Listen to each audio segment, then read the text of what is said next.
You just need to master these things and I promise you किसी भी महफिल में आप कभी भी शर्मिंदा नहीं होगे। किसी भी महफिल में कोई भी इंसान आपको नीचे नहीं ला सकता, आपको शर्मिंदा नहीं कर सकता, आपको रुस्वा नहीं कर सकता। क्योंकि अगर आप इन चीजों को मास्टर कर लेते हो आपके पास एक एडवांटेज आ जाता है। ये एक अनफेयर एडवांटेज होता है but you have it. So now you are controlling the environment. Life fair या अनफेयर नहीं होती। बात सारी ये है कि आपके पास कितना नॉलेज है और आपके सामने बैठे हुए इंसान के पास कितना नॉलेज है, उसके पास कितने एडवांटेजेस हैं। इट्स ऑल अबाउट कि क्या आप उस सिचुएशन के कंट्रोलर बनते हो या अगला इंसान आपको कंट्रोल करता है। Look into people's eyes no matter who they are.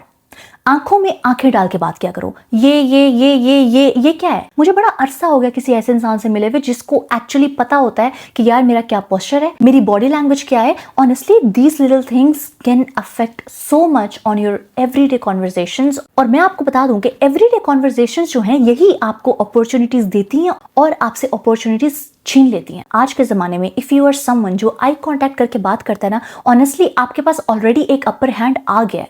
आप ये बात मानो या ना मानो, but when you are making an eye contact with everyone, they actually feel intimidated. People actually feel intimidated when you make eye contact with them. And honestly, अगर आपने किसी के साथ eye contact maintain कर लिया ना, तो आपने already उसको बता दिया कि you're not a weak person. और आप अफरा तफरी में नहीं हो। You're aware of your surroundings. You are aware of yourself. तो जब आप इतने अवेयर होते हो और आप इतने प्रेजेंट होते हो ना, तो कोई भी आपका फायदा नहीं उठा सकता, कोई आपको रुस्वा शर्मिंदा नहीं कर सकता, because they will actually think before doing anything to you. फिर बेशक वो आपका मैनेजर है, आपका बॉस है, जो मर्जी है, you have to make eye contact.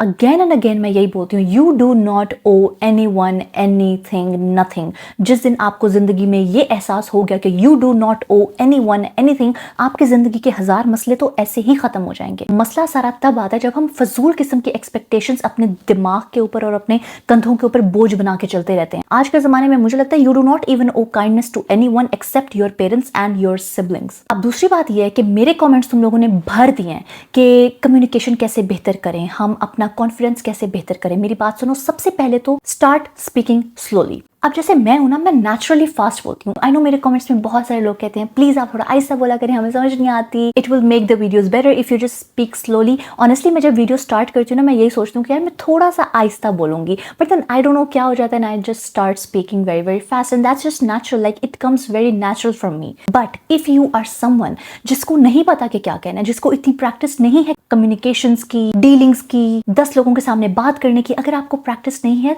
तो you need to speak very very slowly. जब आप बहुत ज्यादा तेज बोलते हो और अगले इंसान को ये समझ आ जाती है कि यू आर सो कंफ्यूज्ड, आपको नहीं पता कि आपको क्या कहना है, and you are just guessing and you are just sounding and looking confused, तो ऑलरेडी आपने अगले को ये बता दिया कि you are a weak personality. देखो, you need to understand one thing, your body language and how you speak is the most important thing ever.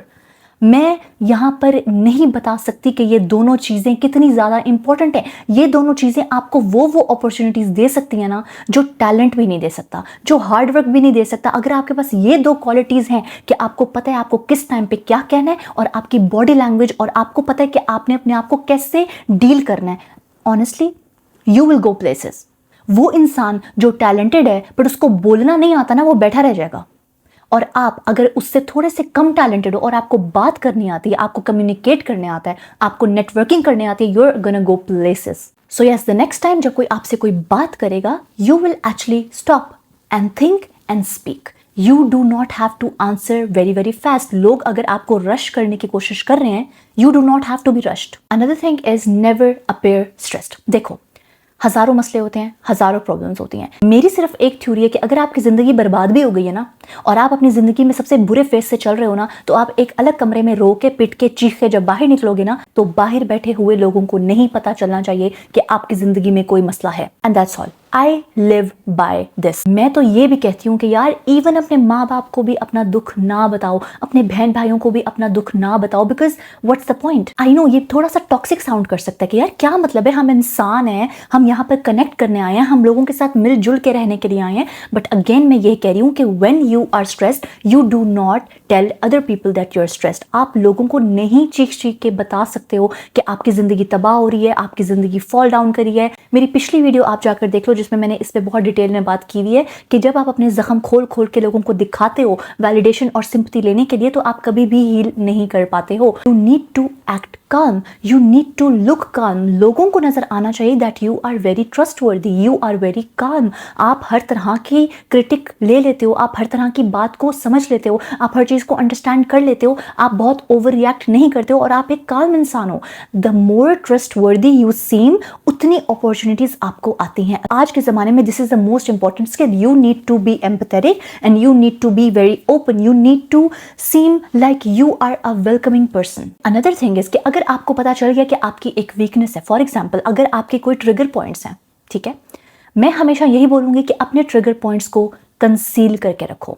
आपका शौहर भी है ना, और अगर आपकी शादी को पिछले 20 साल भी हो गया ना, I would highly highly recommend you do not expose your trigger points, क्योंकि मेरी सिर्फ जिंदगी में एक ही थ्योरी है and I know a lot of people can call this theory very very toxic and it's okay, honestly it's okay, does not matter, but that's the truth कि जो आपका शौहर है वो कल को आपका एक्स हस्बैंड बन सकता है, आपकी फ्रेंड जो है वो आपकी एक्स फ्रेंड बन सकती है। आज जो आपका मंगेतर है जिसके साथ आपकी शादी होने वाली है और आपको लगता है कि this is the most trustworthy person ever, ये बाद में आपकी मंगनी टूट भी सकती है। There is nothing in this world which is permanent and that's why I always tell you कि अपने वीकनेसेस को, अपने ट्रिगर पॉइंट्स को कंसील करके रखो, ताकि बाद में कोई भी आपकी इन चीजों को आपके खिलाफ यूज ना कर सके। क्योंकि लोग हमेशा आपको नीचे कैसे लेकर आएंगे, आपको नीचे कैसे खींचेंगे, और तब कामयाब होंगे ना जब उनके पास आपकी कोई वीकनेस होगी, आपके ट्रिगर पॉइंट्स होंगे, वरना तो कोई आपका कुछ भी नहीं बिगाड़ सकता। और फिर अगर आप वो इंसानों के अपने जख्म खोल खोल के हर किसी को दिखाते हो, तो फिर बाद में रोना नहीं है कि हमें एक्सप्लॉइट किया जा रहा है, हमारा फायदा उठाया जा रहा है, हमें इज्जत नहीं मिलती, हमें लोग पूछते नहीं है, हमें लोग सीरियस नहीं लेते। फिर ये वाले मजाक नहीं होंगे, फिर इस तरह की एक्सपेक्टेशंस नहीं रखी जाएंगी। क्योंकि एक और चीज ये है कि जब आप अपने जख्म खोल खोल के लोगों के सामने रखते हो ना, तो लोग आपको एक वीक इंसान देखते हैं, एक लूजर देखते हैं। बिकॉज जितना भी हम आगे दुनिया में चले जाएं, 2050 भी शुरू हो जाएगा ना, तब भी साइकी वही रहेगी कि जितना ज्यादा आपने अपनी वीकनेसेस लोगों को दिखाई, वो आपको परसीव करेंगे that you are some weak person, until और अनलेस आपने उनको ये बता दिया कि चलो ठीक है भाई, मेरी ये बैटल्स थी बट अब मैं वो बैटल्स लड़के आज यहाँ पे खड़ा हूं, अब मेरी वो वीकनेसेस नहीं है और वो ट्रिगर पॉइंट्स अब मेरे लिए कुछ मानी नहीं रखते। And then again another thing, and this is the most important thing, आप कॉलेज जाते हो, आप यूनिवर्सिटी जाते हो, आप काम पे जाते हो, आप जहां मर्जी जाते हो, घर से जब आप बाहर निकले हो तो you do not need to be the most friendliest person. Yes, मैं कहती हूँ कि कम्युनिकेट करो, नेटवर्किंग करो, फ्रेंडली दिखो, वेलकमिंग दिखो, इन सारी चीजों को करने में एक फर्क है। और फिर द मोस्ट फ्रेंडलीएस्ट पर्सन दिखने में एक फर्क है। मोस्ट फ्रेंडलीएस्ट पर्सन की लोग मार के आगे निकल जाते हैं, जो सीधी बात है, आपको ये बात अच्छी लगे या ना लगे। But if you are welcoming, you are a friendly person, but you know how to draw boundaries, then people will be very very careful. That's why मैं हमेशा अपनी हर वीडियो में ये बात बार बार रिपीट करती हूँ, do not respond immediately, stop responding immediately. That's the number one thing how you lose your aura.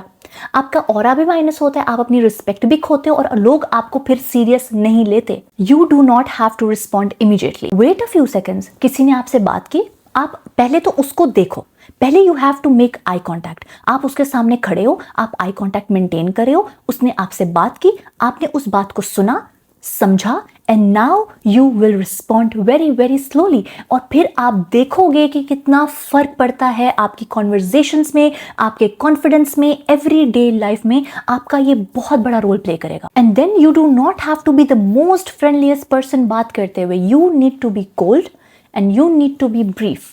It does not mean that you will sound as rude. आपको बदतमीज नहीं दिखना, आपको रूड नहीं दिखना, बट आपको ऐसा भी नहीं दिखना कि लोग बोले बस भाई इसको तो कोई फर्क ही नहीं पड़ता, इसको हम जो भी कर देंगे ये अपने लिए स्टैंड नहीं ले सकता। So yes, these are some unfair advantages you can have and win in life. और ये छोटी छोटी चीजें आपको कहाँ से कहाँ लेके जाएंगी आपको पता भी नहीं चलेगा, बिकॉज आज के जमाने में when everyone is so busy, किसी को समझ नहीं आ रही है कि एक नॉर्मल कॉन्वर्सेशन कैसे करनी है, लोगों को इम्प्रेस कैसे करना है, लोगों को इम्प्रेस करके उनसे अपॉर्चुनिटीज कैसे लेनी है, अनफेयर एडवांटेजेस के साथ जिंदगी में आगे कैसे जाना है। सो आई होप ये वीडियो पसंद आई होगी। I love you guys so much. मिलते हैं अगली वीडियो में। अल्लाह हाफिज।